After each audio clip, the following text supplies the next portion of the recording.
तुम यहाँ क्या कर रहे हो? दिया की फोटो देख रहा था। दिया की फोटो?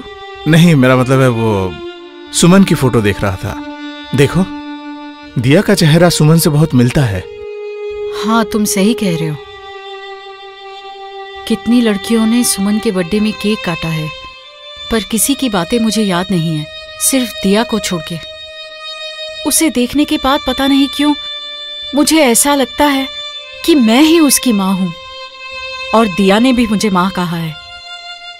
तुम भी उसे बेटी की तरह ही प्यार करते हो, पर किस्मत तो देखो, दिया जेल के 4 दीवारी में कैद है। हाँ, ये बात तो है। पर उसकी किस्मत बदल सकती है। सुना है उसका केस तुम्हारे कोर्ट में है, फैसला तुम ही करोगे। अगर तुम चाहो तो उसे रिहा कर सकते हो।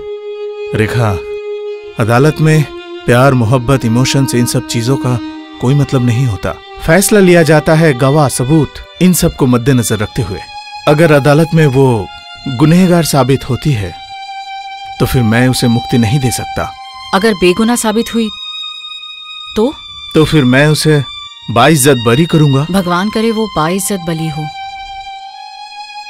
मेरा मन उसके लिए बहुत परेशान है। ऐसा लगता है वो दिया नहीं, वो मेरी सुमन है।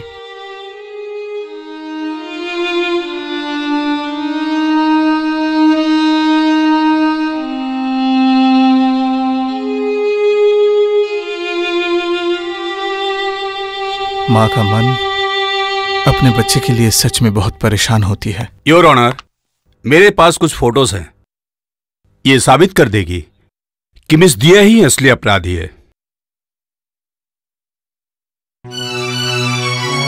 ये लीजिए वकील साहब, आप भी देख लीजिए मिस दिया का असली रूप, जिससे अभी तक आप भी अनजान थे।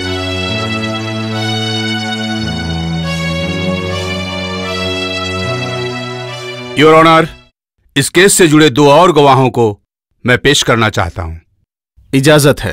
Thank you your honour. पहला गवाह हाजिर हो। बोलिए। जो कहूंगा सच कहूंगा। जो कहूंगा सच कहूंगा। सच के सिवा कुछ नहीं कहूंगा। सच के सिवा कुछ नहीं कहूंगा। आपका नाम? शंभू मंडल। आप उस घर में क्या करते थे? मैं उस घर का नौकर हूं। तो फिर बताइए इस केस के बारे में आप क्या जानते हैं? मैं अपने कमरे में था, अचानक मुझे कहीं से गोली की आवाज सुनाई दी और मैं चौंक गया। बाहर निकल के देखा कि ये लड़की साहब के कमरे से निकल रही है। उसके बाद मैं साहब के कमरे में जाके देखता हूं, साहब की लाश पड़ी है। उनका खून हो गया साहब, उनका खून हो गया है। ओह रिलैक्स बॉय, रिलैक्स। शंभू मंडल, आपने देखा एक लड़की पिस्तौल लेकर खड़ी है। आप अच्छे से देखकर बताइए तो, क्या ये लड़की वही है? हाँ साहब, यही वो लड़की है। थैंक यू, आप जा सकते हैं।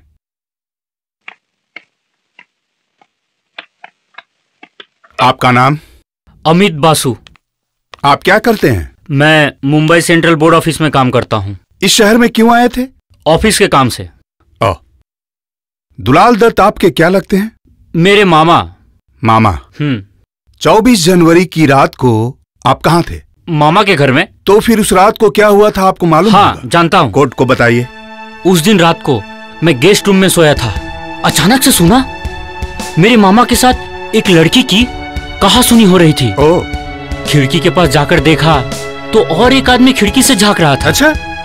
कमरे के अंदर पैसों के कुछ लेन देन के लिए बहुत जोर दोनों में कहासुनी चल रही थी।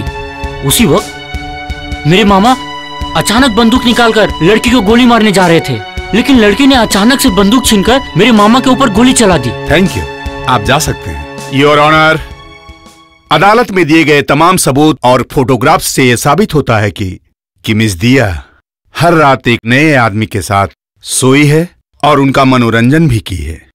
और जब दुलाल दत्त के साथ इसकी कहासुनी हुई, तब मिस दिया ने दुलाल दत्त की बेरहमी से हत्या कर दी।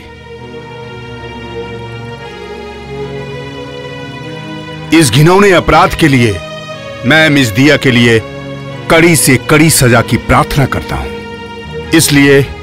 इसलिए धारा 302 के तहत मिस दिया को फांसी की सजा दी जाए your honour. That's all. Opposition के वकील साहब, आप कुछ कहना चाहते हैं? नहीं योर ऑनर, मुझे और कुछ नहीं कहना है। मिस दिया कुछ कहना चाहती हैं? माननीय जज साहब, मुझे अब इस अदालत में और कुछ नहीं कहना है। झूठे सबूतों को देखने के बाद मैं अब और कुछ नहीं कहना चाहती जज साहब। मैं मानती हूँ कि मैंने ही खून किया है। मुझे सजा दीजिए जज साहब, मुझे सजा दीजिए। मुझे ऐसी सजा दीजिए कि मैं जिंदगी में फिर कभी दोबारा ऐसी कोई गलती ना करूं। मुझे सजा दीजिए, मुझे सजा दीजिए जज साहब, मुझे सजा दीजिए। मुझे सजा दीजिए जज साहब, मुझे सजा दीजिए।